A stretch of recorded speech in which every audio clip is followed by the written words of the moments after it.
could it be that the greatest fairy tale ever told isn't about magic at all? What if the legend of the sunken city is actually a hidden memory of a real human apocalypse?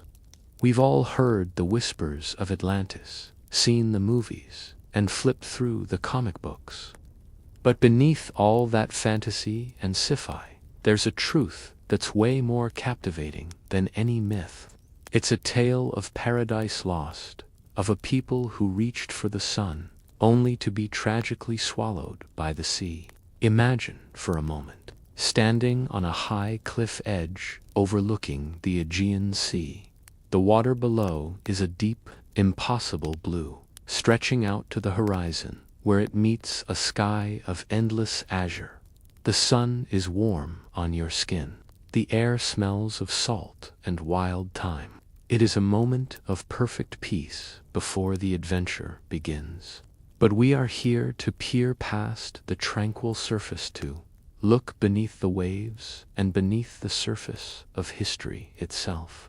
We are going to reveal a golden city, a metropolis of the past, vibrant and alive. But before we embark on this voyage across the ocean, I would appreciate it if you could gently click the like button to help guide others to our shores. And I am genuinely curious, where in the world are you drifting off from tonight? And what time is it there for you? I always love imagining the global community that gathers here. Now, pull the covers up, let your shoulders drop, and let the modern world fade away. Welcome to Sleeping Scribe, where calming history stories help you unwind and gently fall asleep. Tonight, we're not just looking at the ruins of today. We're traveling back 3,600 years to a time when the world was younger and brighter. To understand the tragedy that is to come, we must first fall in love with what was lost. We must travel back to the middle of the 2nd millennium BC. We are arriving at an island that the ancients called Scribe. The name simply means the round one. If you look at a map of modern Greece, you will see the island of Santorini. It is shaped like a jagged crescent moon, or a pair of jaws waiting to snap shut. But in the year 1600 BC, the island was whole. It was a single, solid circle of land, rising majestically from the sea. This was the heart of the Minoan civilization. The Minoans were not just another ancient tribe scratching out a living in the dirt. They were the first true civilization on the continent of Europe. Their influence spread from their home island of Crete to this northern outpost on Thera. They were masters of the sea. Historians call their dominion a thalassocracy. This means a rule by sea. They did not need heavy walls or fortresses because their navy was their shield. They lived in a golden age of peace and prosperity that we can barely imagine today. The climate then was different too. It was warmer and wetter than the dry and rocky landscape we see now. As we approach the island of Strongheil from the sea, we do not see barren cliffs. We see lush vegetation. We see dense forests of pine and oak reaching down to the water's edge. We see emerald green slopes that seem to glow against the sapphire water. The island is dominated by a central peak. It is a tall cone that pierces the clouds. The locals believe this mountain is their protector. They do not know that it is a sleeping giant. They do not know that the volcano beneath their feet is merely resting. To them it is simply the anchor of their world. The location of this island was no accident. It sat perfectly in the center of the ancient world. It was a bridge between the rising powers of Europe and the ancient wisdom of Africa and the riches of Asia. Ships from Egypt brought linen and grain. Ships from Cyprus brought copper. Ships from the mysterious East brought tin. All of them stopped here at this round island in the middle of the wine-dark sea. Plato once wrote of Atlantis as a series of concentric rings of water and land. As we look at Strong Isle, we can see where that memory might have come from. The island had a central lagoon. It was a natural harbor protected from the open ocean. It was a safe haven where the water was calm and clear. Evidence found deep in the soil tells us that the slopes were covered in olive groves and vineyards. The roots of these ancient trees stretch back 3,500 years. The people here cultivated the land with care. They lived in harmony with the earth. Close your eyes and try to smell the air. It is sweet and heavy with the scent of blooming wildflowers. The Meltemi wind blows gently from the north. It cools the heat of the midday sun. It carries the Thames of sea salt and the earthy aroma of cypress wood. The view of the round island intact is breathtaking. It is a green gem set in a ring of blue. It is a paradise that feels eternal. It feels as though nothing could ever disturb this peace. We draw closer to the shore. We can hear the sound of the ocean lapping against the hull of our ship. The wood creaks rhythmically as we glide through the water. We are approaching the great harbor of Akrotiri. This is the gateway to the city.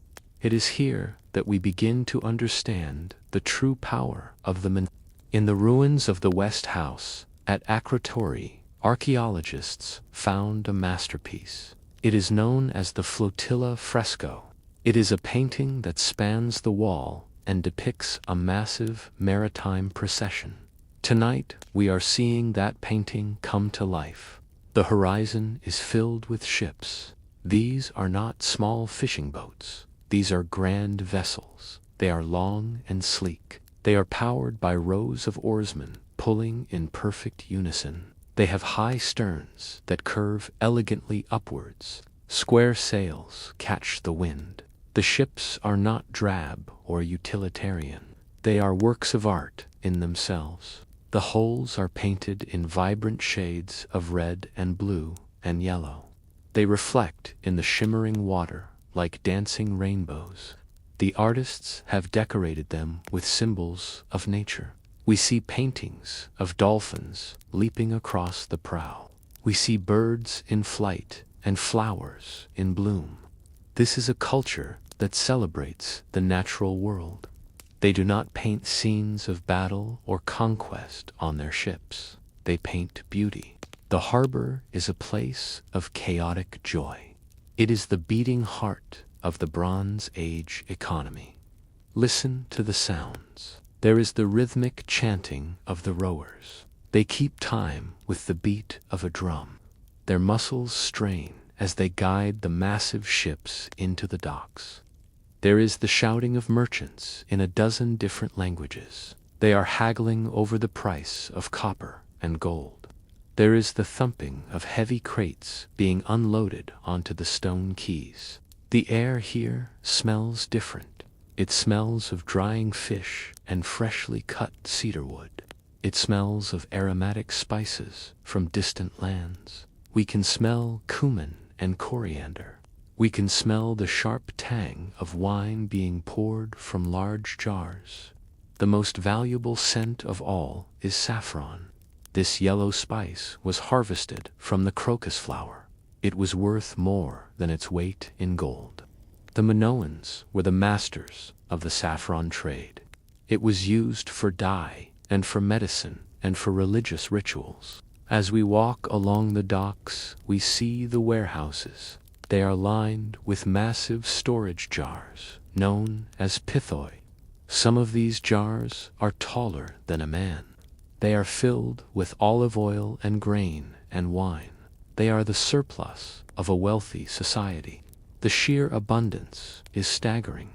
This is a society that does not worry about starvation. They have mastered the land and the sea.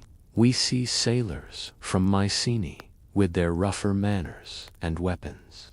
We see traders from Egypt with their shaved heads and linen kilts. They all mingle here in peace. This is the Pax Minoica, the Minoan peace. Because the Minoans control the seas, they have no need for defensive walls around their cities. They do not fear invasion. They trust in their wooden walls. They trust in their ships. The sight of dolphins leaping alongside the arriving vessels is a common one. To the Minoans, the dolphin is a sacred symbol. It represents the joy of the sea. It represents the freedom that defines their lives. Leaving the noise of the harbor behind, we begin to climb. We are walking up from the water and into the city of Akrotiri itself. The transition is striking. We leave the wooden docks and step onto paved streets. These are not dirt paths. They are streets paved with smooth stones. They are designed with intention. The streets are narrow and winding. This is not a mistake. It is a brilliant piece of engineering. The narrow streets provide shade throughout the day.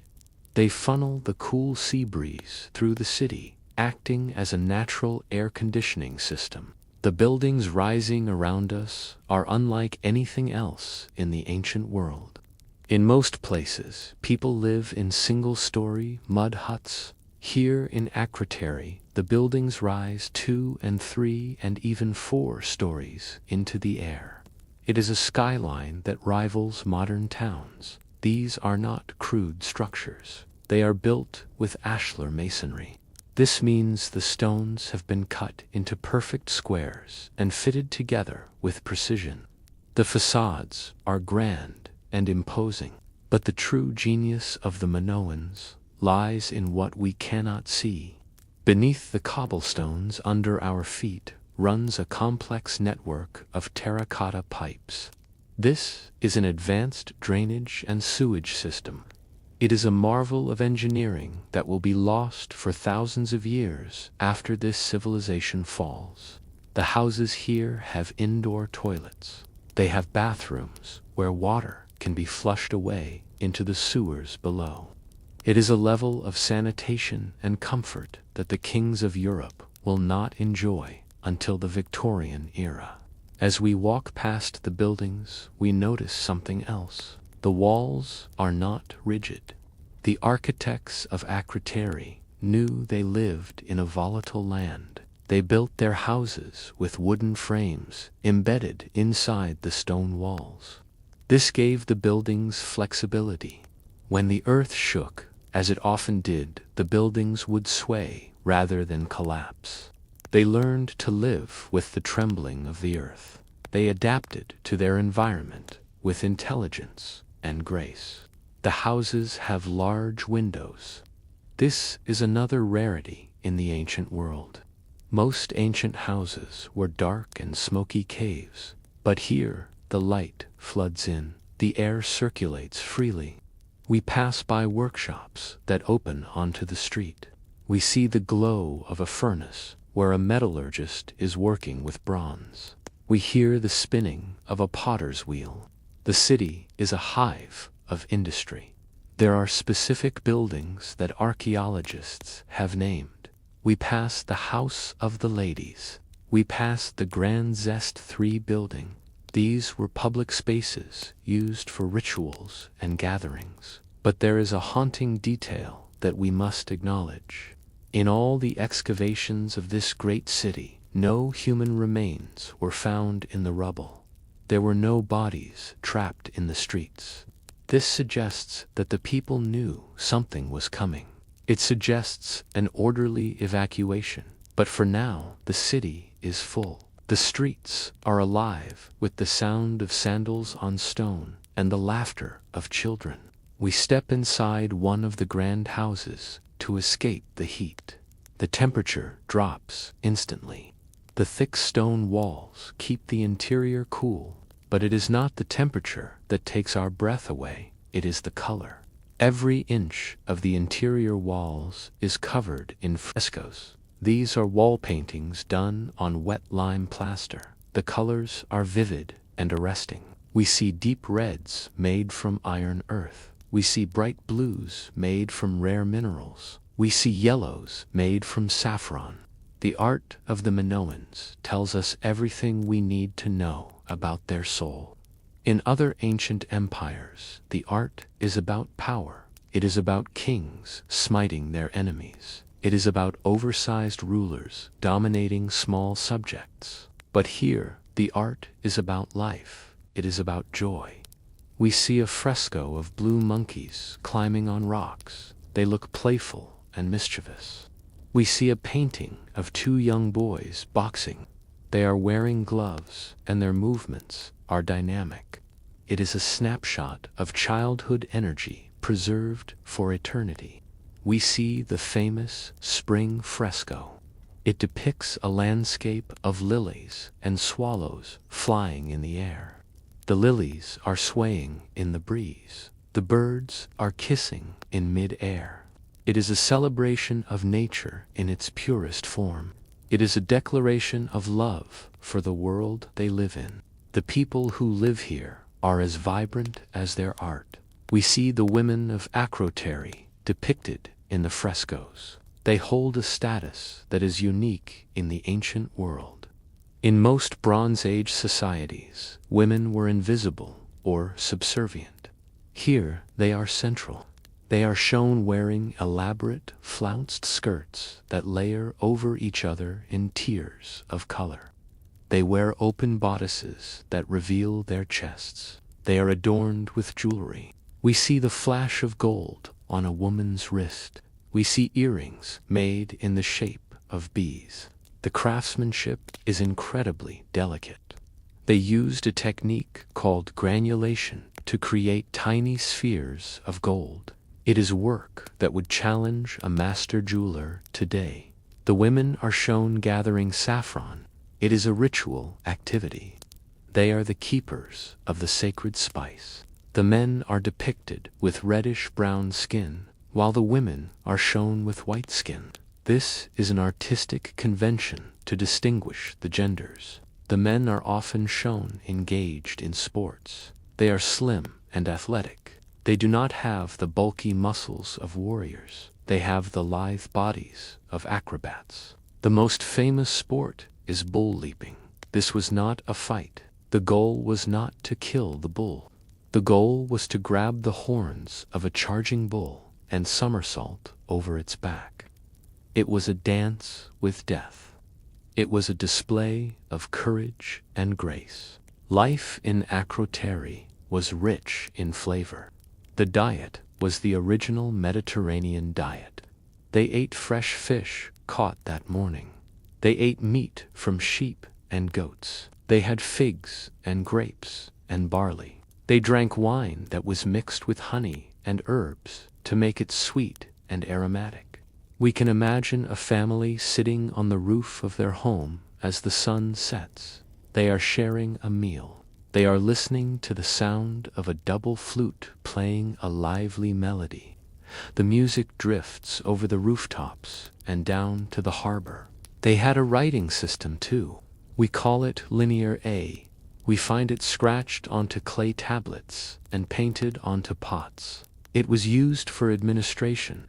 It tracked the flow of oil and grain and wool. But here is the mystery. We cannot read it. It is an undeciphered script. The voices of these people are locked inside these symbols. We can see their art and their cities, but we cannot hear their words. We do not know their names. We do not know their songs. They worshipped their gods, not in massive temples, but in nature. They went to peak sanctuaries on the tops of mountains. They went deep into caves. They believed the divine was found in the earth and the sky. They left offerings of clay figures and bronze blades. They prayed for rain. They prayed for safety at sea. They prayed to the mountain that loomed over their city. They did not know that the mountain was the only enemy they could not defeat. For now, let us hold this image in our minds. The sun is setting over the Golden Isle. The white buildings of Akrotiri are turning pink and orange in the fading light. The ships are safely in the harbor. The air is cool and smells of jasmine. It is a perfect moment in time. It is the peak of a civilization that believed it would last forever. Before we explore the sacred rituals that held this society together, I would love to hear your thoughts. Is there another lost civilization or ancient mystery you have always wanted to explore in a story like this? Let me know in the comments below, and perhaps we can take that journey together next time. If you stand in the center of the ruins today, you can almost feel the ghosts of Atlantis past brushing against your shoulder. We have walked the sunlit streets of Akrotiri and marveled at their golden age, but every golden age casts a long shadow. As we move deeper into the heart of this lost civilization, we begin to sense a change in the air. The bright colors of the frescoes seem to vibrate with a hidden tension. The ground beneath our feet feels solid, but we know it is merely a crust over a sleeping monster. To understand why these people stayed, why they clung to this rock in the sea until the very end, we must understand what held them there. We must look away from the harbor and toward the palace. We must look away from the sun and toward the sacred darkness of their temples. The society of the Minoans was not just a collection of individuals. It was a vast and intricate machine. At the center of this machine was the palace. When we speak of a palace today, we think of a residence for a king and his family. But a Minoan palace was something far more complex. It was a city within a city. It was a warehouse and a temple and a workshop and a government archive, all rolled into one. While Akrotiri was a major port, the spiritual and political center of this world lay to the south on the island of Crete at the great palace of Knossos. But the influence of Knossos reached across the water to Thera. The structure of life was the same. Imagine walking into one of these great palaces. The first thing that strikes you is the sheer scale of it. You enter through a propylon, a grand monumental gateway. The walls are thick and imposing. As you step inside, you are lost in a maze of corridors. The hallways twist and turn. Staircases lead up to second and third floors, while ramps lead down into cool subterranean chambers. To an outsider, it is confusing. It is disorienting. It is a labyrinth. Historians believe that the later Greek myth of the labyrinth, the maze that held the Minotaur, was actually a folk memory of these palaces. To the simple farmers of mainland Greece who lived in small huts, a building with 1,000 rooms seemed like a trap. It seemed like a puzzle designed to imprison them. But to the Minoans, this complexity was not chaos. It was order. Deep within the bowels of the palace, we find the magazines. These are long, narrow storage rooms that stretch out like the fingers of a hand. Here, in the cool, dark air, stood the wealth of the kingdom. Row upon row of massive clay jars, the pithoi stood in silent guard. They were filled with the lifeblood of the people. There was olive oil, thick and green. There was grain harvested from the fertile plains. There was wine from the sun-drenched vineyards. This was the palace economy. The farmers did not just sell their goods at a market. They brought their surplus to the palace. The palace took it in, recorded it, and then redistributed it back to the people. It was a centralized system that ensured no one went hungry. It was a bureaucracy, but it was a benevolent one. If we listen closely, we can hear the sounds of this administration. We hear the soft scratch of reed pens on clay tablets. In the archive rooms, scribes are hard at work. They are the keepers of the knowledge. They are writing in linear A, recording every sheep and every jar of oil. They are pressing their personal seals into the wet clay to sign their work. These seals were tiny masterpieces of carving. They were made of semi-precious stones, like agate and carnelian. Each one had a unique design: a lion attacking a bull, a ship under sail, a spider in its web. When a door was locked or a chest was sealed, a lump of clay was placed over the knot and the seal was pressed into it. It was a signature that could not be forged. It was a system of trust and verification that held the empire together. But who sat at the top of this pyramid? Who was the master of the labyrinth? The Greeks spoke of a King Minos, a powerful ruler who controlled the seas. But archaeology tells us a different story. It is likely that Minos was not a name, but a title. It was like Pharaoh or Caesar. There was not one Minos, but a line of them. Or perhaps there was no single king at all. The throne room at Knossos gives us a clue. It is a small, intimate space, not a grand hall for thousands. On one wall there is a stone seat with a high, wavy back. It is modest, yet elegant. Flanking the throne are frescoes of griffins. These are mythical beasts with the body of a lion and the head of an eagle. They are the guardians of the divine. They suggest that whoever sat on this throne was not just a political leader, but a religious one. They were a priest king, or perhaps a priestess queen. In this society, the line between the government and the gods was non-existent. To rule the people was to serve the earth. The air in the throne room is cool and smells of gypsum and dried herbs. It is a place of quiet contemplation. But outside in the central courtyard, the atmosphere is very different. The courtyard is the lungs of the palace. It is a vast open rectangle paved with flagstones. It is here that the most famous and most dangerous ritual of the Minoan world took place. We must shift our gaze now from the quiet scribes to the roaring crowds. We must witness the dance of the bull. To the Minoans, the bull was not just livestock. It was the physical embodiment of power. It was the animal of the earthshaker, the god whom the later Greeks would call Poseidon. The bull was strong and unpredictable and violent. It was like the earthquakes that constantly threatened their homes. To control the bull was to control the earth itself. The ritual was known as the taurokathopsia, the bull leaping. Imagine the scene. The central court is packed with spectators. People hang from the balconies and crowd the porticos.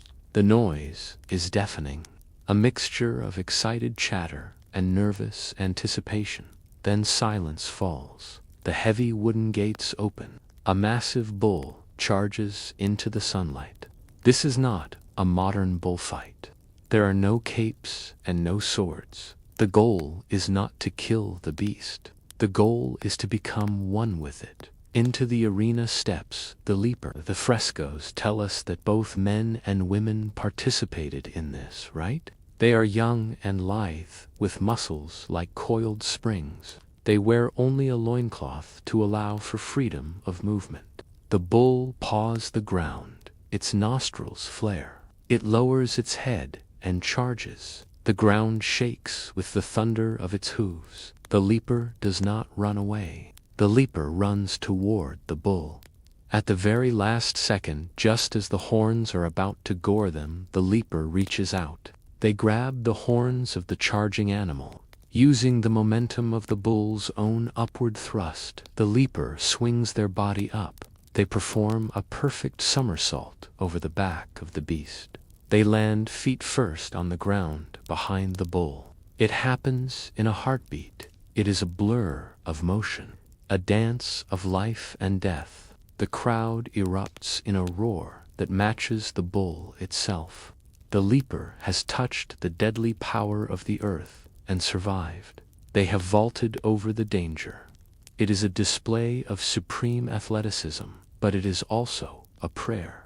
It is a way of saying to the gods, We respect your power, but we are not afraid. We can leap over the earthquake. We can dance with the storm. The myth of the Minotaur, the half-man, half-bull monster, likely grew from these rituals. To an outsider, seeing a figure grappling with a bull in the dust, it might have looked like a single terrifying creature. But to the Minoans, it was a moment of transcendence. It was the triumph of human skill over brute force. Yet for all the testosterone and violence of the bull cult, the heart of Minoan religion was soft and feminine. If the bull represented the shaking earth, the force that calmed it was the Great Mother. We find her in the form of faïence figurines. She stands tall and proud, wearing the flounced skirt and open bodice of the court fashion, but her eyes are wide and staring. In her hands she holds snakes. They coil around her arms and slither over her shoulders. To us, a snake might be a symbol of fear, but to the ancients, the snake was a symbol of rebirth. It sheds its skin and is born anew, just as the earth sheds its vegetation in winter and is reborn in spring. The snake lives in the cracks of the earth. It knows the secrets of the underworld.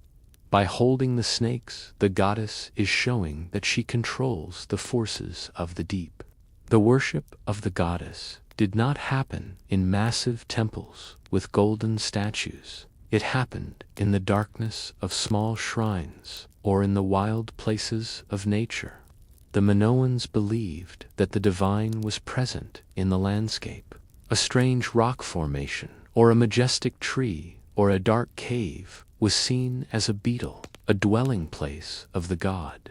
Picture a ceremony in the house of the ladies at Akrotiri. The room is small and intimate. The only light comes from oil lamps, casting flickering shadows on the painted walls. The air is thick with the scent of incense. It is a sweet and heavy smell, perhaps mixed with the smoke of opium. Archaeologists have found a figurine known as the poppy goddess, who wears a crown of opium poppy capsules. This suggests that the priestesses used mild narcotics to enter a trance state, to commune with the divine. The women sway to the rhythm of a sistrum, a sacred rattle. They pour libations into the earth. They pour wine and honey and oil into a hole in the floor, allowing it to soak into the soil. They are feeding the mother. They are asking her to keep the earth stable. They are asking her to soothe the anger of the bull. The connection between the people and their gods was transactional but desperate. They lived on a volcanic island. They knew the ground was unstable. Every prayer and every ritual was a way of buying another day of safety. They built their houses with timber frames to sway with the quakes. They offered saffron to the goddess. They leaped over the bulls. They did everything right. They followed the rules of their world perfectly. But the earth does not care about rules. The earth moves according to its own deep and ancient rhythms. And deep beneath the island of Strongheil, the magma chamber was filling. The pressure was building. The sleeping giant was beginning to toss and turn. The end did not come without warning. The tragedy of Akrotiri is not that they were taken completely by surprise. The tragedy is that they were warned, and they thought they could weather the storm. Sometime before the final apocalypse, a massive earthquake struck the island. It was a precursor event. A warning shot fired across the bow of the civilization. The ground heaved violently. In the city of Akrotiri, the beautiful multi-story buildings cracked. Facades crumbled into the narrow streets. The great stone staircases collapsed. The intricate plumbing system was severed. The people, terrified and shaken, fled. They likely ran to the harbor and took to their ships or camped out in the open fields, away from the falling masonry. They waited, and then the shaking stopped. the dust settled. The sun came up over the Aegean, just as it always had. The island was wounded, but it was still there. And this is where the human spirit shines brightest and most tragically. They came back. They did not abandon their home. They did not see the earthquake as a sign to leave forever. They saw it as a challenge to be overcome. They returned to the city. We know this because of what archaeologists found in the ruins. They found piles of debris that had been gathered from the streets and organized into neat mounds. They found walls that had been partially repaired. They found supplies of fresh mortar and lime plaster sitting in buckets ready to be used. They found beds that had been moved outside of the houses so the workers could sleep safely while they repaired the roofs. They found clear evidence of a massive, organized effort to rebuild the city. They were clearing the rubble. They were fixing the drains. They were restoring the frescoes. This period of reconstruction must have lasted for months, perhaps even a year. Imagine the atmosphere in the city during this time. It is a time of hard work, but also of hope. The fear of the earthquake is fading. The sounds of destruction are replaced by the sounds of construction. Hammers ringing on stone, saws cutting through wood, the chatter of neighbors helping neighbors. They must have told themselves that the worst was over. The earth shaker had had his moment, and now the mother was soothing him back to sleep. They felt safe enough to bring their furniture back, but they were cautious. They did not bring back their gold. They did not bring back their finest jewelry. Most of the precious items were missing from the ruins, suggesting that the people had hidden them or taken them away during the first evacuation and had not yet brought them back. They were living in a construction site, waiting for the city to be whole again. But there were signs that all was not well. The wells began to dry up or turn bitter. The smell of sulfur became stronger. It drifted down from the central peak, a smell like rotten eggs that clung to their clothes and hair. Smoke began to curl lazily from the summit of the mountain. At first, it was just a wisp, a thin gray line against the blue sky. But it grew thicker. It grew darker. The animals sensed it first. The birds stopped singing. The dogs would bark at nothing, at the ground itself. The dolphins that usually played in the harbor vanished into the deep ocean. A strange silence settled over the island. It was the calm before the storm. The people of Akrotiri looked up at the mountain. They must have felt a knot of dread in their stomachs. They had invested so much in rebuilding. They had cleared the streets. They had fixed the walls. They were so close to returning to their golden life. They surely prayed to the mistress of animals. They surely poured extra libations. They promised more saffron. They promised more bowls. They did not know that they were standing on top of a bomb. They did not know that the magma chamber beneath them was not just refilling, but expanding to a catastrophic breaking point. The earthquake they had survived was not the main event. It was merely the fuse being lit. It is in our nature to rebuild. It is in our nature to trust that the earth will settle and tomorrow will come. We look at the cracks in the wall and we patch them. We look at the smoke on the horizon and we tell ourselves it is just a cloud. As we stand on the precipice of this ancient history, I wonder if you were there, seeing the smoke rise and the walls crack. Would you have stayed to save your home? Or would you have sailed into the unknown? The earth does not measure time in hours or days. It measures time in pressure and release, in the slow accumulation of magma deep beneath the crust. For centuries, the island of Thera had floated like a jewel in the Aegean Sea. It was a ring of land embracing a shallow harbor. a place of safe anchorage for the red ships of the Minoans. But beneath the stone and the whitewashed streets, the pressure was building. The magma chamber was swelling like a great lung taking in a breath. And now the breath was held. The tremors that had shaken the island weeks ago had ceased.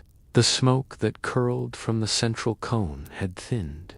To a casual observer, it might have seemed that the danger had passed, that the mountain was sleeping once more. But this was a deception. It was the calm of a drawn bowstring before the arrow flies. Then came the release. It began with a roar that shattered the morning. It was a sound so loud it defied description. It was not merely a noise, but a physical blow, a concussion of air that flattened trees and knocked men to the ground. The mountain did not just erupt, it tore itself apart. A column of ash and rock blasted upwards. It pierced the clouds. It punched through the atmosphere. It rose 30 kilometers into the stratosphere. It was a pillar of fire connecting the earth to the edge of space. The force of the explosion was catastrophic. It is estimated to have been a V7 event. This makes it one of the largest volcanic eruptions in human history. It ejected 60 cubic kilometers of rock and pulverized stone into the sky. Imagine the sight from a distance. A ship sailing far to the south might have seen it. A mushroom cloud of unimaginable size, blooming like a dark flower. The white of the steam mixing with the gray of the ash, the red of the magma bleeding through the darkness. The sun was blotted out. In the middle of the day, twilight descended. Then came the night. A night made not of shadow, but of soot. The sky turned pitch black, but it was not empty. Inside the vast plume of ash, the friction of billions of particles generated a static charge. Great forks of lightning tore through the black cloud. They were red and purple and gold. They danced around the pillar of fire like jagged veins. The thunder from these storms added to the constant roar of the earth. It was a symphony of geological fury. Closer to the island, the world was changing. A rain began to fall, but it was not water. It was pumice. Light and porous stones fell from the sky like hail. They clattered onto the rooftops of Akrotiri. They filled the courtyards. They piled up in the streets. This was the first phase of the burial. The pumice was light enough to float on water, but heavy enough to bury a city. Layer upon layer descended. It covered the frescoes of the spring lilies. It covered the boxing boys and the blue monkeys. It filled the windows and the doors. It preserved the city in a casing of stone, shielding it from the ravages of time. The heat was intense. The air became thick and impossible to breathe. It was a choking fog of sulfur and dust.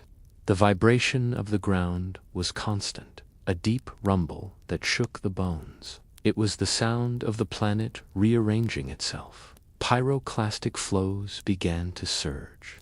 These are avalanches of superheated gas and rock. They moved at hurricane speeds. They raced across the sea surface on a cushion of steam. They solidified the water where they touched. Everything in their path was incinerated. The sea boiled. The sky burned. The separation between the elements of fire and water vanished. Then came the final collapse. The magma chamber beneath the island had emptied itself. It had thrown its contents into the sky. Now it was a hollow shell. The weight of the rock above was too great to be supported. With a groan that vibrated through the crust of the earth, the center of the island gave way. It fell inward. It collapsed into the empty belly of the volcano. The sea rushed in to fill the void. Where once there was a mountain, now there was a hole. The round island became a crescent. a broken ring. This collapse created the caldera we see today, a deep lagoon of indigo water, guarded by sheer cliffs. But in that moment, it was a cauldron of chaos. The water meeting the remaining magma caused secondary explosions. Steam blasted upward. The island of Thera was no more. In its place was a ruin, a smoking monument to the power of nature. The collapse of the island was not the end, it was the beginning of a wave. When the center of Thera fell into the sea, it displaced a colossal volume of water. The ocean recoiled. It pulled back from the epicenter in a circle of white foam. Then it surged outward. A wall of water was born, a tsunami of terrifying proportions. The wave rose up to 50 feet high. It was a moving mountain of dark water. It traveled south across the open sea. It moved with the speed of a jet airliner. To the south lay the island of Crete, the heart of the Minoan world. The distance was 70 miles. The wave crossed it in under an hour. On the northern coast of Crete, life had already been disrupted. The sky to the north was black. The ash had begun to fall like gray snow. The sun was a dim red eye behind the haze. The people would have been gathering on the shores, watching the strange horizon, wondering at the rumble in the distance. They could not have known what was coming. The first sign would have been the retreat of the sea. The water in the harbors of Amnisos and Malea began to drain away. It rushed out toward the horizon. The seabed was exposed. Fish flopped on the wet sand. Ships that had been docked suddenly sat on the mud. It was a moment of eerie silence. The familiar sound of the waves ceased. Then the roar returned. Louder than the storm, the water came back.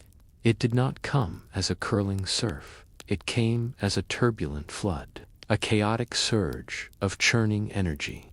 The wave struck the coast of Crete with the force of a hammer. The Minoan fleet was the source of their power. Their great ships with the red sails and the cypress masts, they were docked in these northern harbors. The wave lifted them up. It smashed them against the stone quays. It splintered their hulls like toys. In a single hour, the naval power of the Minoans was broken. The shield of the sea was shattered. The water did not stop at the shore. It surged inland. It tore through the coastal palaces. The palace of Malea was inundated. The palace of Zakros was swept by the flood. The salt water poured into the storerooms. It destroyed the jars of oil and grain. It soaked the fields. This was a silent killer. The salt contaminated the soil. For years afterwards, nothing would grow. The fertile plains that had fed the civilization were poisoned. The breakdown of the agricultural cycle began. Famine would soon follow the flood. Knossos lay further inland. It was spared the direct impact of the wave. The high walls of the labyrinth remained standing, but the damage was done. The ash continued to fall. It coated the olive trees and the vines. It clogged the rivers. The economy of the empire collapsed. The trade routes were severed. The ships were gone. The harbors were ruined. The confidence of the people was shaken. They had believed that the mother goddess protected them, that the sea was their friend. Now the sea had turned against them. The psychological blow was as heavy as the physical one. The effects of this day traveled far beyond the Aegean. The plume of ash had reached the upper atmosphere. It spread out like a veil around the globe. It reflected the sunlight back into space. The world grew colder. A volcanic winter descended. In the distant lands of the west, the trees stopped growing. We know this today from the tree rings in ancient bristlecone pines in North America. They show a frost ring, a year of suspended growth. In the East, the effects were recorded in the bamboo annals of China. The chroniclers wrote of a yellow fog that dimmed the sun. They wrote of 3 suns appearing in the sky, likely a phenomenon caused by ice crystals in the ash cloud. They wrote of frost in July. The famine was global. The balance of the ancient world was tipped. The eruption of Thera was the blow that broke the back of the Minoan power. It was not an immediate extinction. Civilization does not end in a day, but it was the beginning of the end. The Golden Age was over. The sun had set on the first great civilization of Europe, and it had set in a sky filled with smoke and fire. After the fire and the water came the silence. It was a long and heavy silence. It settled over the ruins of the palaces. It settled over the gray fields. The island of Crete was a wounded animal. The vibrancy was gone. The joy that had defined their art faded. The people were exhausted. They spent their days scraping ash from the earth, trying to coax life from the salted soil. They were vulnerable, and in the ancient world, vulnerability invited conquest. Across the sea, on the mainland of Greece, a new power was rising. The Mycenaeans. They were a warrior culture. They lived in citadels of heavy stone. They worshipped gods of war and thunder. They had long envied the wealth of Crete. They had traded with the Minoans. They had learned from them. They had copied their art and their writing. But they had always been the students. Now the masters were weak. The Mycenaeans saw the smoke on the horizon. They saw that the ships of Crete no longer patrolled the sea, and they came. They did not come as friends. They came as conquerors. The invasion was likely swift. The Minoans had no walls. They had no fleet to stop the landing. The Mycenaeans marched into Nasus. They took the throne room. They sat on the gypsum seat of the Minos. The transition is visible in the records. The clay tablets found at Knossos changed. The script changed. Linear A, the language of the Minoans, vanished. It was replaced by Linear B, an early form of Greek, the language of the mainland. The records became cold and administrative. Lists of weapons, lists of chariots, lists of slaves. The art changed to the playful dolphins, and the dancing ladies disappeared. In their place came scenes of hunting, scenes of soldiers in boar tusk helmets, scenes of rigidity and order. The fluid, chaotic beauty of the Minoan spirit was boxed in. It was disciplined. The culture was not erased completely. It was absorbed. The Mycenaeans took the Minoan styles and made them their own. But the spirit was different. The innocence was lost. Meanwhile, the island of Thera remained desolate. It was a wasteland of gray ash and black rock. No one lived there. It was a place of ghosts. Akrotiri, the city of windows, lay buried deep beneath the pumice. 60 meters of volcanic debris protected it. The roofs had collapsed, but the walls stood. The frescoes remained vibrant in the darkness. The pots sat on the shelves where they had been placed. The city was frozen in time, a capsule of the Bronze Age, waiting for the future. Memory is a fragile thing. As the centuries passed, the truth of what happened began to drift. The details were smoothed away by time. The specifics of the eruption were forgotten. The name of the island was forgotten. But the core of the event remained. The trauma was too deep to be erased completely. It lived on in oral tradition. It was whispered by grandmothers to children. The story of a great civilization that angered the gods. The story of a golden island that sank into the sea. The story of the Great Flood. These stories traveled. They moved with the refugees. They moved with the traders who still ventured across the dark sea. They reached the shores of Egypt. The Egyptians were the keepers of history. They wrote everything down on their papyrus scrolls and their stone steles. They had known the Minoans. They called them the Keftiu, the people of the islands. They had traded with them for generations. They had seen their beautiful tribute bearers in the tomb paintings. And then suddenly the Keftiu disappeared. The ships stopped coming.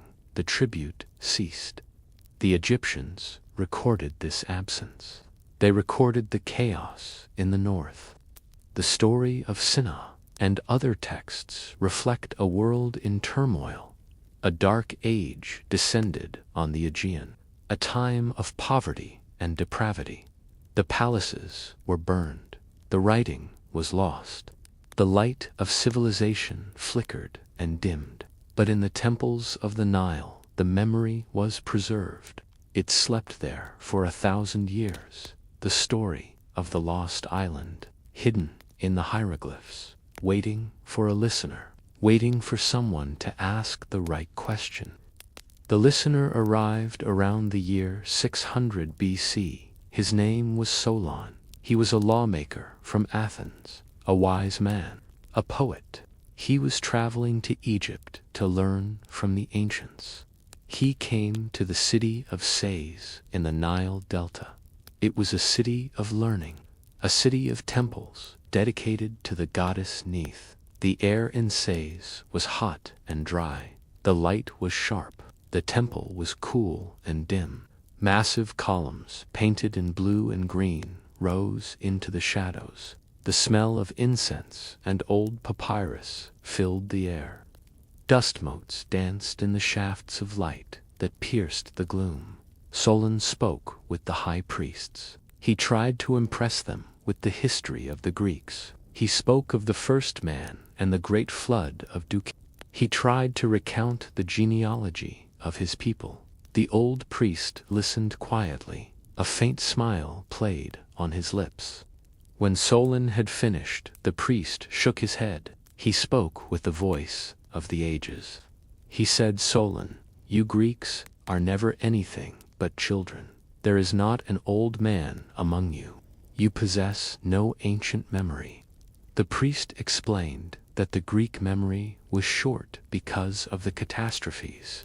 Fire and water had destroyed their civilization many times. Whenever they began to write and build, they were wiped out, and they had to start again like children, knowing nothing of what came before. But Egypt, he said, was different. The Nile protected them.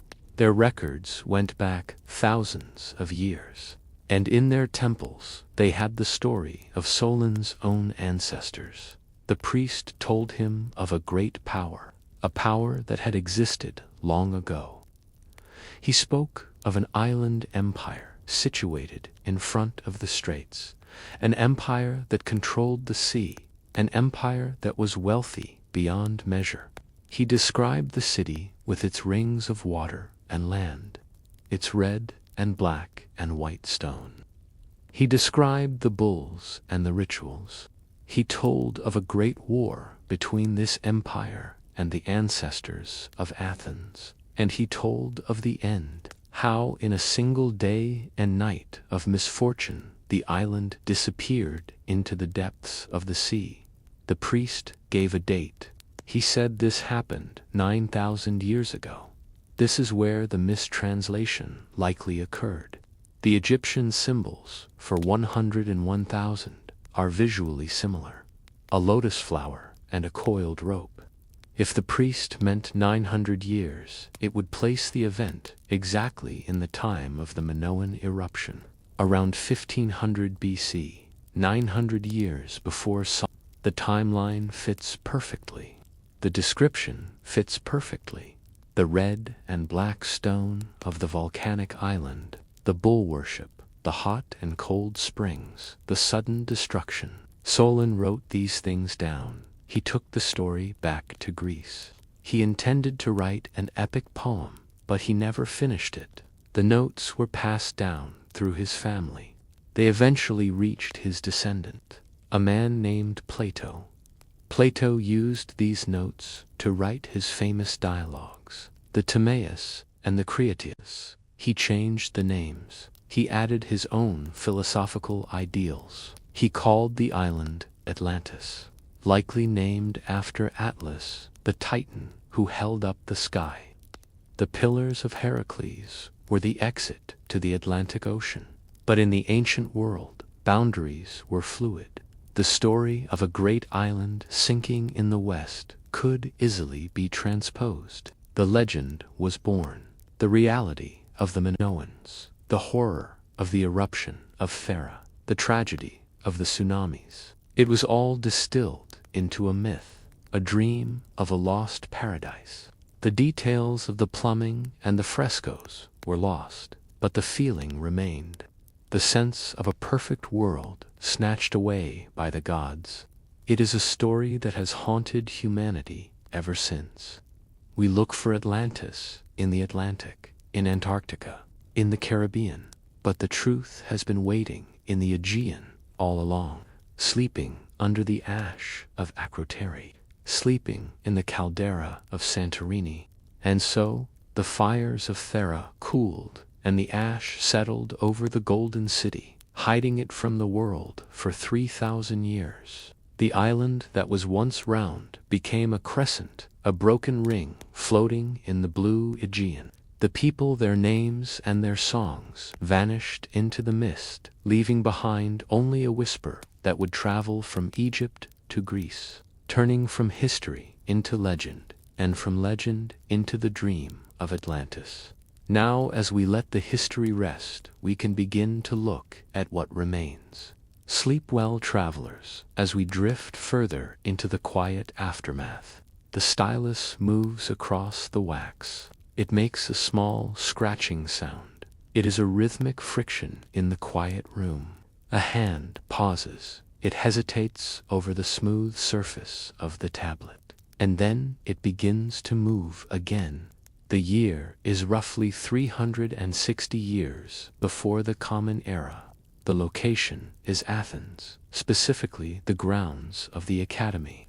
Outside the walls, the city is noisy and alive with the business of trade and politics. But inside the library of the Academy, the air is still. It smells of dust and dry parchment and burning oil lamps. Here, an old man is writing a story. He is writing a dialogue. It is intended to be a sequel to his great work, The Republic. The writer is Plato, and the story he is carefully etching into the wax is the story of Atlantis. This is where it begins, not in the ocean, but in the mind of a philosopher. We must look at this moment closely. We must slow down our breathing and step away from the roar of the waves and the destruction of the city we have just witnessed. We must step into the quiet calm of the scholar's study. Plato introduces us to a character named Critias. In the dialogue, Critias speaks to Socrates. He tells him a tale that he heard from his grandfather. His grandfather heard it from his father, and his father heard it from the great lawgiver, Solon. Solon had heard it from the priests of Egypt. It is a long chain of whispers. It is a game of telephone played over centuries. Critias insists that the story is strange, but that it is undoubtedly true. But we must ask ourselves a question. Did Plato intend for us to believe this as literal history? Or was he crafting something else? Was he building a grand allegory? A myth designed to teach a lesson? We know that Plato often used myths to explain complex ideas. He told the story of the cave, where men see only shadows on the wall. He told the story of the ring of Gyges, which made men invisible. These were not histories. They were tools for thinking. Aristotle was Plato's student. He walked these same halls. He breathed this same dusty air. and it is reported that Aristotle believed Atlantis was a pure invention. He famously said that the man who created it also destroyed it. He meant that Plato built the island with his words, and then sank it with his words, when it had served his purpose. Consider the time in which Plato was writing. Athens was a city in decline. It had lost its empire. It had suffered through plague and war. The golden age of Pericles was over. Plato was watching his beloved city succumb to greed and arrogance. He saw the corruption of the ideal state. Perhaps Atlantis was his mirror. Perhaps he was holding up a reflection to Athens. He was showing them a city that was once perfect and virtuous. A city that fell because it lost its way. There is a concept in Plato's philosophy known as the noble lie. This is a myth or a story told by the elite to maintain social harmony. It is a story that is not factual but contains a moral truth. Atlantis fits this shape perfectly. It is a story about the gods dividing the earth. It is a story about divine blood becoming diluted by mortal nature. It is a story about hubris. The text itself offers us clues. The description of the city is incredibly precise. It is almost too precise. The alternating rings of water and land, the bridges, the canals, the measurements of the walls. It has a mathematical symmetry. It feels designed. It feels like a geometry problem brought to life. It reflects the obsession of the Greeks with order and proportion. It does not look like the organic chaos of a real city that grew over centuries. It looks like a city built in a day by a philosopher's mind. And there is the matter of silence. If Atlantis was a mighty empire that warred with Athens 9,000 years before Plato, why does no one else mention it? We have the histories of Herodotus. We have the works of Thucydides. We have the plays and the poems of the age. None of them speak of this great enemy in the West. There are no records of a war with an island beyond the Pillars of Hercules. The silence of the other records is deafening. It suggests that the story was born in that room in the academy. It was born from the scratching of that stylus on the wax. The dialogue of Critias is unfinished. The text stops abruptly. It ends in the middle of a sentence. Zeus, the king of the gods, gathers the other deities to pronounce judgment on Atlantis. He is about to speak, and then the silence takes over. The rest of the page is blank. We do not know why Plato stopped. Perhaps he grew tired of the allegory. Perhaps he felt he had made his point. Or perhaps he was simply old and the work was too demanding. The unfinished nature of the story adds to its mystery. It leaves us hanging on the edge of the cliff. But let us shift our gaze now. Let us leave the quiet library of Athens. Let us assume for a moment that the story was not a pure invention. Let us assume that myths are often the ghosts of real events. Memory is a strange thing. Over centuries, facts erode like cliffs falling into the sea, but the core of the trauma remains. If Atlantis was a real place, where should we look? The most credible theory takes us away from the Atlantic Ocean. It keeps us within the familiar blue waters of the Mediterranean. It takes us to the island of Crete and to a smaller island north of it, an island that was once round, an island that is now a broken crescent. We are speaking of Thera. We call it Santorini today. Let us travel back in time again, but not to the Athens of Plato. We go further back. We go to the Bronze Age. The year is roughly 1600 years before the Common Era. The civilization on Crete is known as the Minoan civilization. It is a world of incredible beauty and sophistication. Imagine the Palace of Nasus. It is a labyrinth of rooms and corridors. It has running water. It has drainage systems that are centuries ahead of their time. The walls are covered in frescoes. They are painted in vibrant blues and reds and yellows. We see dolphins leaping in the waves. We see ladies in elaborate dresses with open bodices. We see young men leaping over the backs of charging bulls. The bull was sacred to the Minoans. It was the center of their religious life. Recall the description of Atlantis. Plato spoke of the hunting of bulls without weapons. He spoke of the sacrifice of bulls over the pillars of the temple. The parallel is striking. It is undeniable. The Minoans were a great maritime power. Their ships traded with Egypt and the Levant. They were the masters of the sea. They lived in luxury and peace. They had no defensive walls around their palaces because they controlled the waves. But there was a ticking clock. North of Crete, the island of Thera was restless.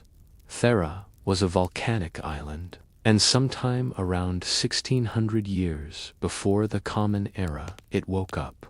The eruption of Thera was one of the most violent events in human history. It was a cataclysm of biblical proportions.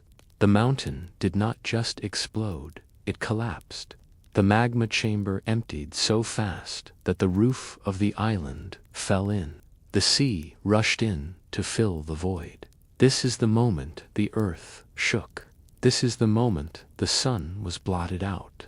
The explosion sent a plume of ash and rock 20 miles into the stratosphere. It turned day into night across the eastern Mediterranean, and then came the water. The collapse of the island generated massive tsunamis. Great walls of water raced outward across the Aegean Sea.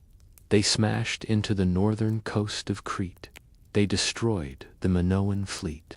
They salted the fields. They shattered the ports. The ash fell for days. It buried the settlement on Thera, which we now call Akrotiri. It preserved the houses and the frescoes, just as the ash of Vesuvius would preserve Pompeii centuries later. The Minoan civilization did not vanish in a single day and night, but it was mortally wounded. The destruction of their navy and their ports left them vulnerable. Soon after, the Mycenaean Greeks from the mainland took over. The glory of the Minoans faded into memory. Consider how this story would have traveled. The Egyptians knew the Minoans. They called them the Keftio. They traded with them. And then suddenly the Keftio stopped coming. The ships no longer arrived. The Egyptians would have recorded this. They would have written that the people of the sea had been destroyed by water and fire. Solon visits Egypt nearly 1,000 years later. He hears these stories from the priests. But there is a translation error, a simple mistake in numbers. The Egyptian symbol for 100 can be easily confused with the symbol for 1,000. Or perhaps the concept of lunar years was confused with solar years. If we adjust the numbers, the match becomes eerie.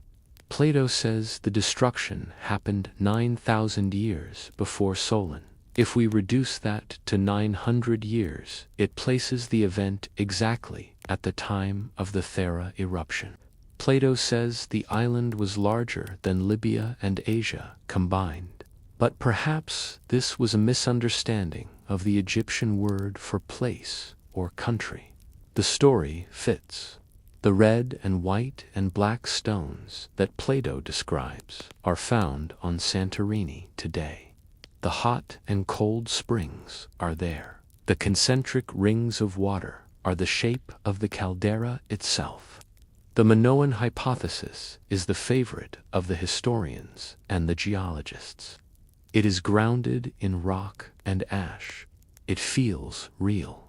It explains the tragedy without breaking the laws of nature. Immerse yourself In this image, for a moment, the white pumice stone floating on the surface of the Aegean, miles and miles of floating stone. It would make the sea impassable, just as Plato described. The silence of the ruins of Akrotiri, the dust settling in the empty streets, the blue monkeys painted on the walls, staring out into the darkness of the buried room. It is a ghost story, but it is a ghost story written in geology. But for some, the Mediterranean was too small. The legend was too big to be contained within the Pillars of Hercules. The human imagination craves the vast and the unknown. And so, as the centuries turned, the search drifted outward. It drifted to the deep ocean. We move forward in time now. We leave the ancient world behind. We travel to the 19th century. We enter a study in Victorian America. It is the year 1882. Rain taps gently against the glass of a window pane. A fire burns low in the grate. The room is filled with the smell of old leather bindings and pipe tobacco. A clock ticks on the mantel, a slow, hypnotic rhythm. A man is sitting at a heavy oak desk. He is writing with a fountain pen. His name is Ignatius Donnelly. He is a congressman from Minnesota. He is a populist. He is a man of big ideas. And he is writing a book that will change the way the world dreams of the past. The book is titled Atlantis, the Antediluvian World. Before Donnelly, Atlantis was a fable. It was a footnote in classical studies. Donnelly turned it into a science, or at least he tried to. He gathered facts from biology and botany and geology and mythology. He wove them into a grand tapestry. He argued that Atlantis was the mother of all civilizations. He looked at the pyramids of Egypt. He looked at the pyramids of the Maya in Central America. He said it was impossible for these two cultures to build such similar structures by chance. There must be a connection. There must be a source. He placed that source in the middle of the Atlantic Ocean. He looked at the deluge myths, the story of Noah, the story of Gilgamesh, the flood legends of the indigenous tribes of the Americas. He said these were all memories of the same event. They were the fragmented recollections of the survivors who escaped the sinking continent. Donnelly pointed to the ocean floor. He spoke of the Dolphin Ridge. This is what we now call the Mid-Atlantic Ridge. He believed it was the backbone of the sunken continent. He believed the tops of the Azores Islands were the mountain peaks of Atlantis. It was a romantic vision. It was a vision of a golden age where humanity was one. His book became a sensation. It was a bestseller. It standardized the idea of the lost civilization. If you have ever seen a movie about a sunken empire or read a comic book about underwater cities, you are seeing the legacy of Ignatius Donnelly. He created the template. He influenced the mystics of his time. Madame Blavatsky and the Theosophists took his ideas and added a spiritual dimension. They spoke of root races and psychic powers, but science marches on. In the 20th century, we mapped the ocean floor. We discovered plate tectonics. We learned that the Mid-Atlantic Ridge is not a sunken continent. It is a place where new crust is being born. The seafloor is spreading apart. There is no sunken landmass in the Atlantic. The geology does not support Donnelly's dream, yet the dream persists.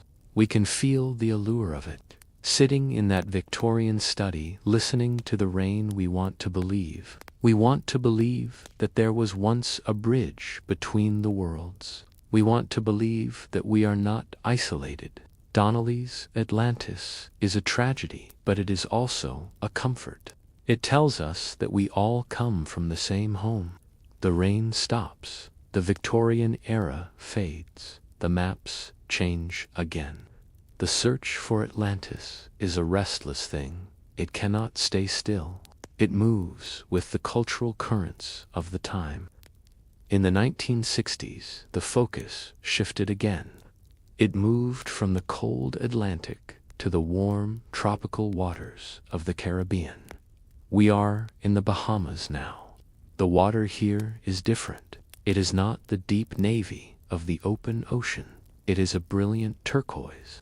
It is clear as glass. The sun is hot on your skin. The air smells of salt and coconut.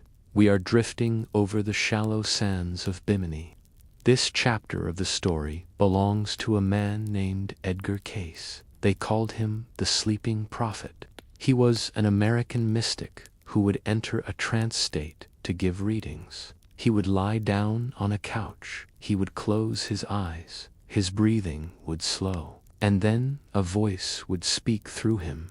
Cayce gave thousands of readings. Many of them were about health and healing, but many were about past lives. And in these lives, he spoke often of Atlantis.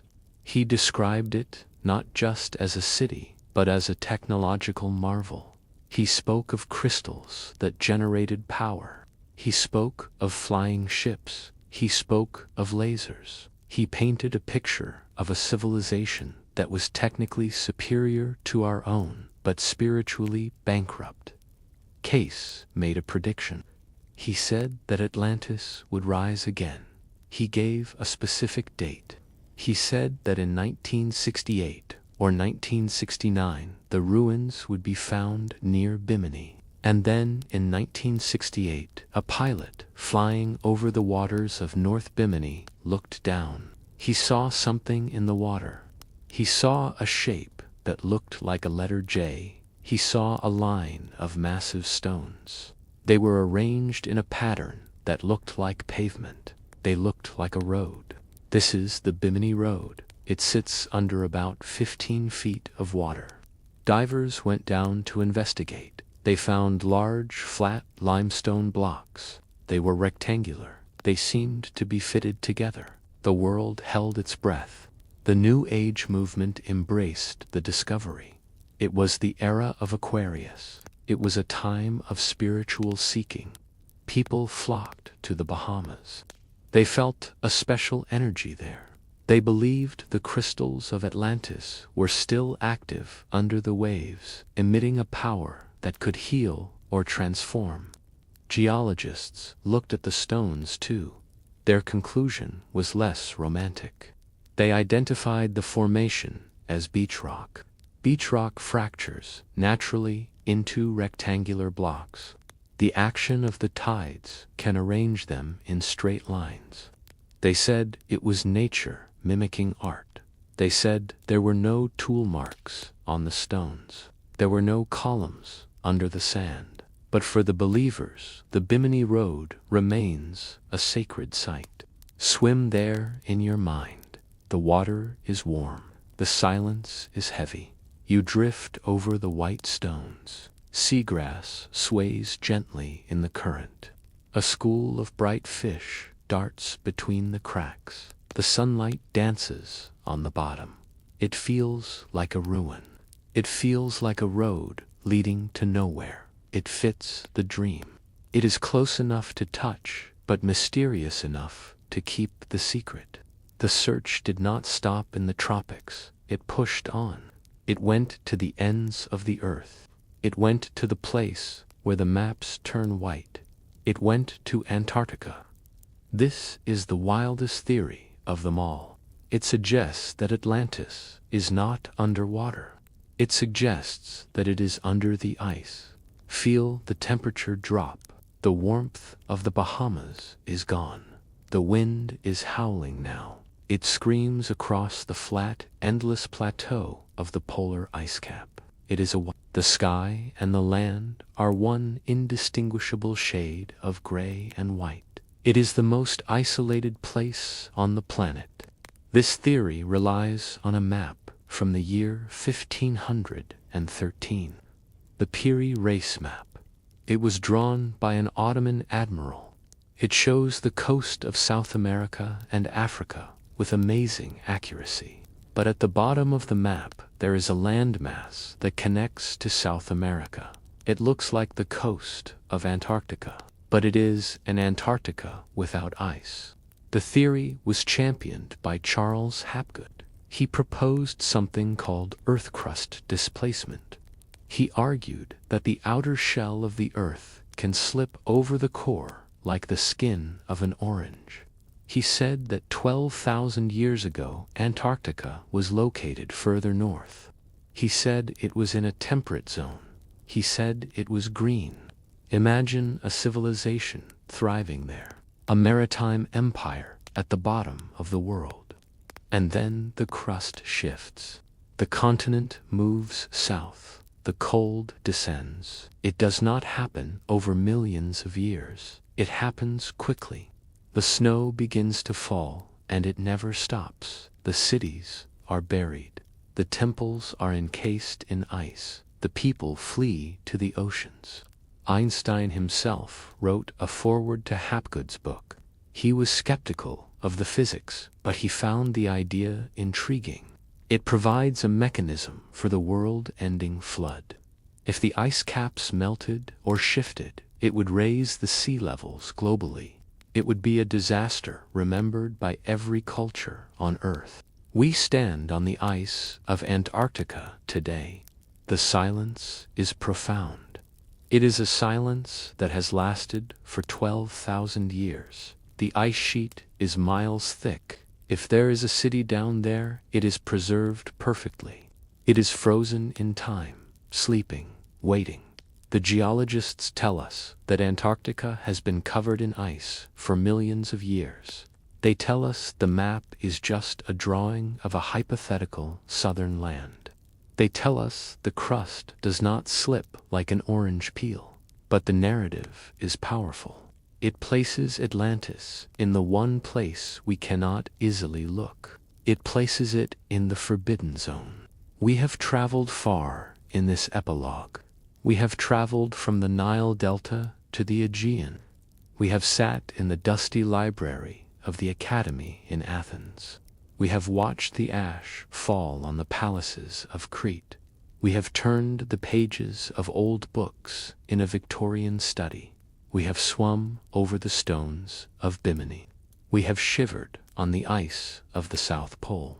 The maps overlap and blur. The coordinates fade. The dates contradict each other. Perhaps Atlantis does not belong to the geologists anymore. Perhaps it never did. It has become something else. It has become a persistent dream of a golden time.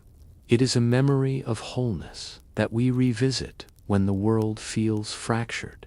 It is a quiet place in the mind, a sunken garden where we can rest. It is the story that refuses to die because we need it. We need the warning of its fall, but we also need the beauty of its existence. We need to believe that once upon a time we built something perfect, and that maybe, if the tides are right, we might find it again. The stylus stops moving. The tablet is full. The old man in the academy sets down his tool. The oil lamp flickers and goes out. The story is written. The rest is silence. The major events have passed. The history books are closed. The maps have been rolled up and placed back on their shelves. There is no more need for dates or theories or arguments. There is only the place itself.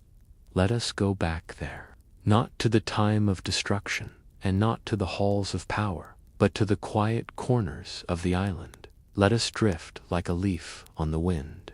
Let us settle into the landscape. Let us look at the small things, the things that the historians forget, the things that make a world feel real. We begin on the Great Plain. It is a vast expanse of green. It stretches from the sea to the feet of the mountains. It is flat and smooth and oblong. The sun is warm here. The air is still. And in the distance, we see a shape moving through the tall grass. It is a shape of immense size. It moves with a slow, deliberate rhythm. It is a gray mountain moving against the green. Plato told us there were elephants on the island. He was specific. He said there were a great number of them. We do not often associate the elephant with the Mediterranean world. It feels exotic. It feels prehistoric. Perhaps these were the ancient mastodons, lingering on this isolated continent. Or perhaps they were the great African elephants, brought here by the land bridges of a younger Earth. Watch the herd as it moves. There is no hurry. There is nowhere they need to be. They are the masters of this plain. The leader walks in front. Her skin is a map of wrinkles. It is thick and gray and dusted with the red earth of the plain. You can see the heavy folds of skin around her knees. You can see the slow sway of her trunk as she tests the air. She takes a step. Her foot is a heavy pillar. It sinks into the soft earth. The grass bends beneath it. The ground accepts the weight. There is a soft sound of vegetation being crushed. And then the foot lifts again. It is a hypnotic rhythm. Step, sink, lift, step, sink, lift. The herd follows. They are vast and silent. They do not trumpet. They do not charge. They communicate in a low rumble. It is a sound below the range of human hearing. It is a vibration in the chest. It is a feeling in the soles of your feet. The infrasound travels through the ground. It connects them. It is a secret language of the earth. They approach a marsh. The water is shallow and still. Reeds grow high here. They are green and gold in the sunlight. The elephants wade in. The water ripples around their legs. The leader lowers her trunk. She draws up the cool water. She sprays it over her back. It is a fine mist. It sparkles in the sun like diamonds. The water runs down her sides. It turns the gray skin to black. It cools the heat of the day. This island was a paradise for them. Plato said it provided ample food for the largest and most voracious of animals. Imagine the sheer volume of green they consumed, the branches of the trees, the lush grasses of the meadow, the aquatic plants of the lakes. They ate and they wandered. They were the gentle giants of Atlantis. They were part of the life of the city, too. We can imagine them helping to build the great walls, their strength lifting the stones of red and white and black. We can see them in the processions, draped in silks of purple and gold, walking slowly down the broad avenues of the outer rings, their tusks capped in bronze. They were sacred. Their ivory was used in the temple of Poseidon. It covered the roof of the sanctuary. It gleamed white under the sun, a gift from the living giants of the plain to the god of the sea. But here, on the plain, they are free. They are simply animals. They are simply being. Watch them for a while longer. Watch the baby elephant stumbling in the mud. Watch the mother nudge it gently with her trunk. Watch the way the light catches the curve of a tusk. It is a peaceful scene. It is a scene of abundance. It is a scene of a world that is full and rich and alive. Let us leave the elephants now. Let us drift away from the marshes. We follow the water. We follow it upstream. We follow it to the source. We are going to the center of the island, to the ancient hill where the first kings were born. Here, the earth opens up. Here, the gifts of Poseidon bubble up from the deep. There are two springs here. They are the lifeblood of the city. One flows with hot water. The other flows with cold. They are a miracle of geology. They are a blessing from the earth. Stand by the cold spring first. The water comes out of the rock. It is clear. It is impossibly clear. It looks like liquid glass. It flows over a bed of smooth river stones. The stones are gray and white and green.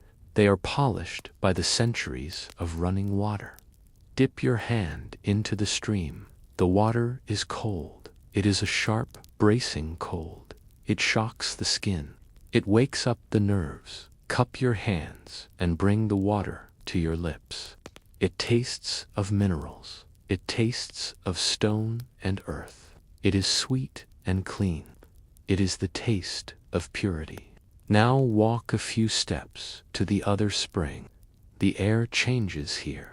It becomes warm. It becomes humid. You can see the steam rising. It drifts lazily into the air. It curls and twists like smoke. This water comes from deep underground.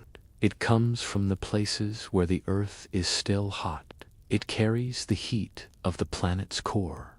The water here is soothing. It smells faintly of sulfur, but it is a pleasant smell. It is the smell of healing.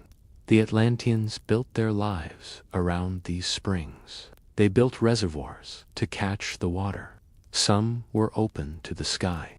Imagine lying in a warm pool of water, looking up at the stars. The steam rises around you, creating a veil of mist. The water holds you. It relaxes your muscles. It washes away the tension of the day. They built roofed baths for the winter. Imagine the sound of the rain on the roof while you float in the warm water.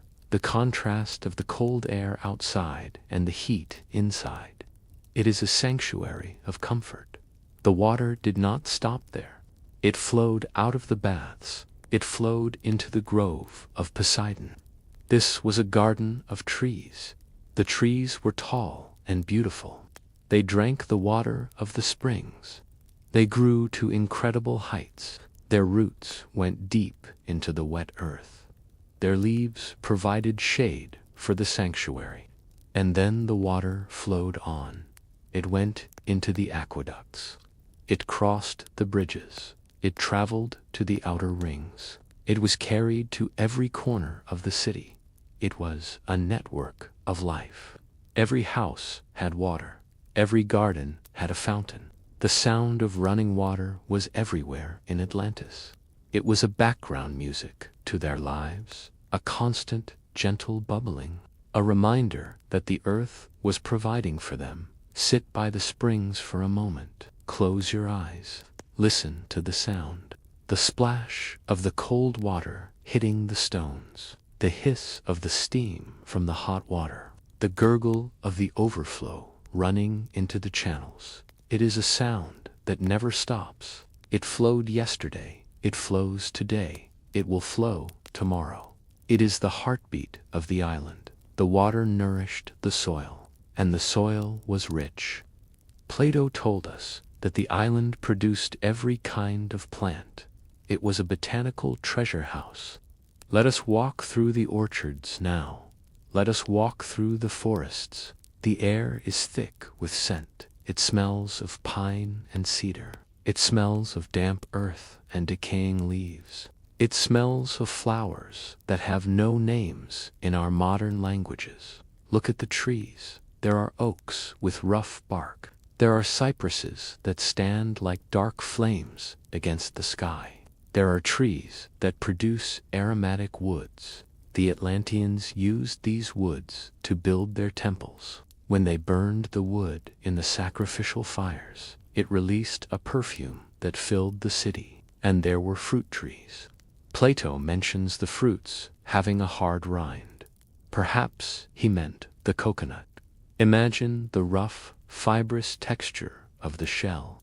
Imagine cracking it open to find the sweet water and the white flesh inside. Or perhaps he meant the pomegranate, the red, leathery skin hiding the jewels of ruby seeds. Or the pineapple, with its spiky crown and golden heart. He mentions fruits which admit of cultivation. These are the legumes, the beans, and the lentils. They grew in neat rows in the fields of the plain. They were the staple food of the people. They were the simple, hearty gifts of the earth.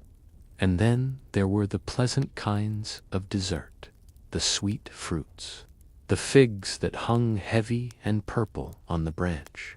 When you break a fig open, it is pink and sticky and full of tiny seeds. It tastes of honey and sunlight. The grapes that grew in clusters on the vines, dark blue grapes with a dusty bloom on their skin, green grapes that were tart and crisp.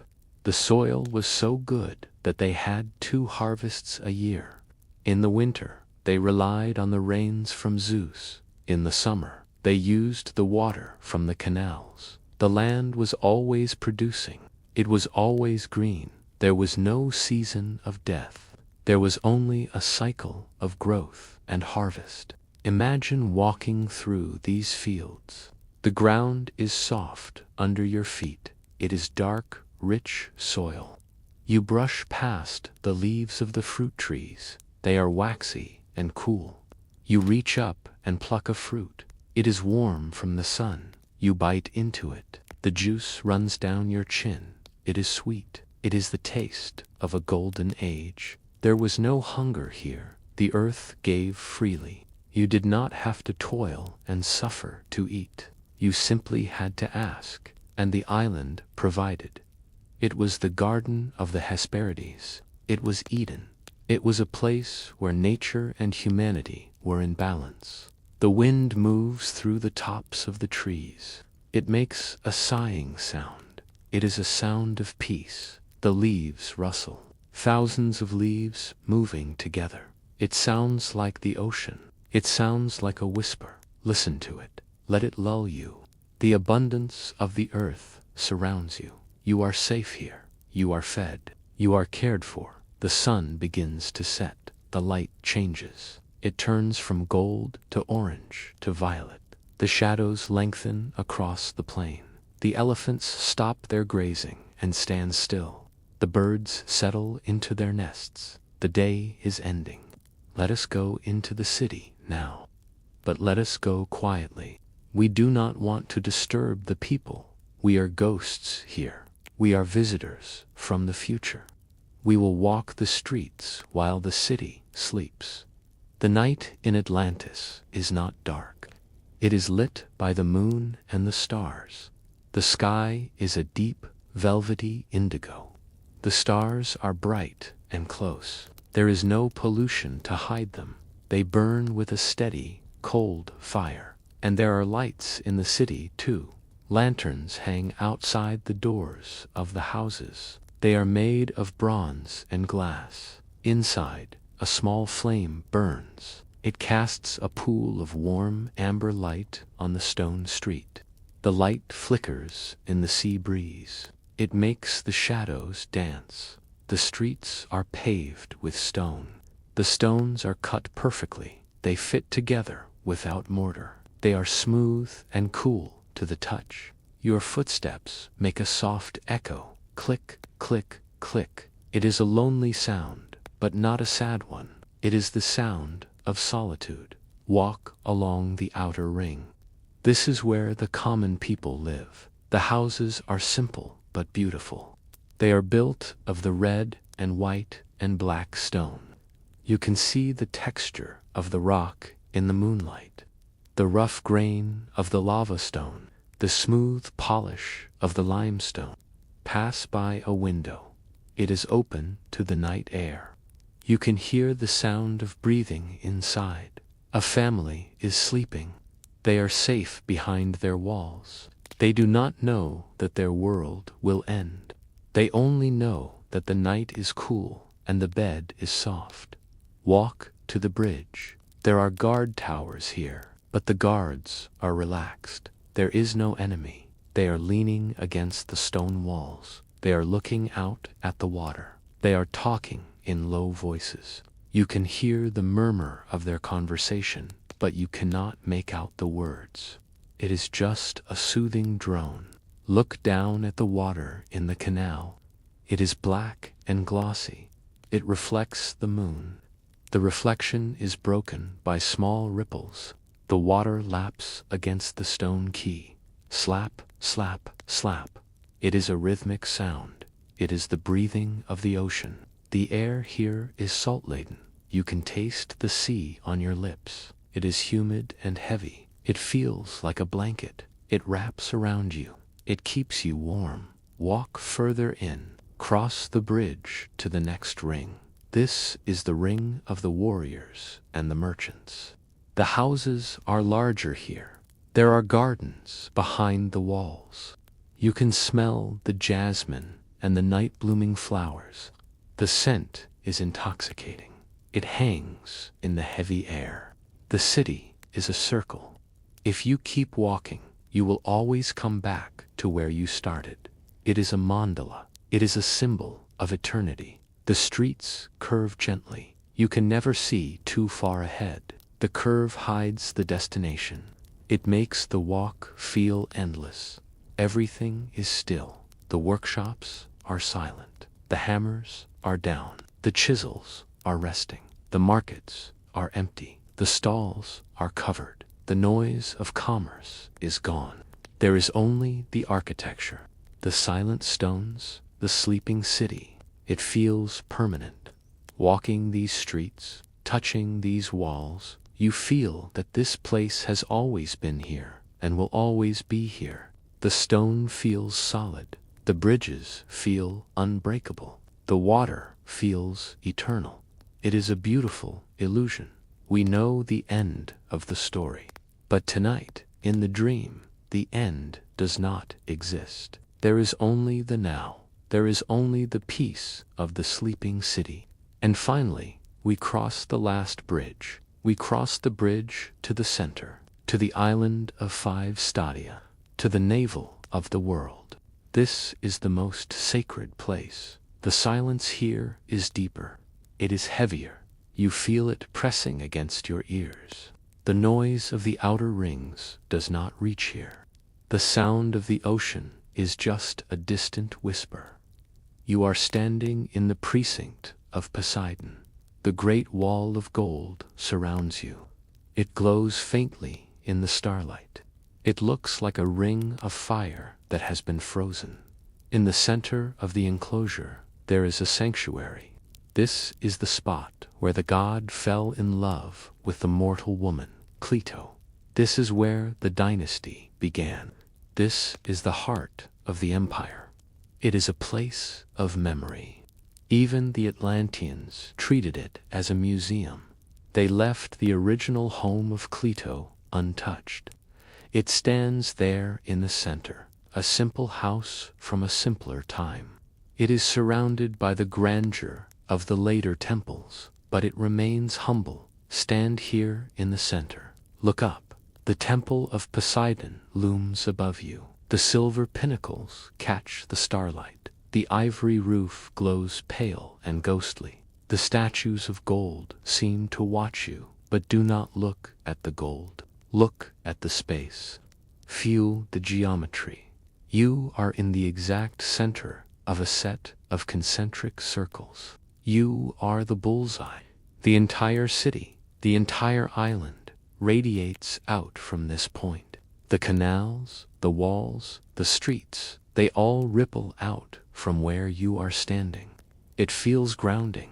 It feels like gravity is stronger here. You feel anchored to the earth. You are held. You are protected. You are in the eye of the storm. The world may be chaotic, but here, in the center, there is order. There is balance. The wind has died down. The leaves of the sacred grove are still. The water in the inner springs is smooth as a mirror. Nothing moves. Nothing changes. Time has stopped.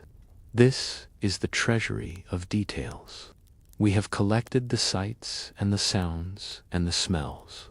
The rough skin of the elephant, the taste of the cold water, the scent of the cedar wood, the glow of the lantern, the silence of the center. We place them in the vault of our memory. We lock them away. They are safe there. The waves cannot reach them. The earthquakes cannot shake them. They belong to us now. The rings of water are still. The fires of the temple are banked and glowing low. The great city of Atlantis drifts away into the mist, not destroyed, but simply waiting for us in the world of dreams. Thank you for walking these ancient streets with me tonight. If you are still with me, let the sound of the ocean carry you the rest of the way. You are safe, you are relaxed, and you are ready to sleep. Good night.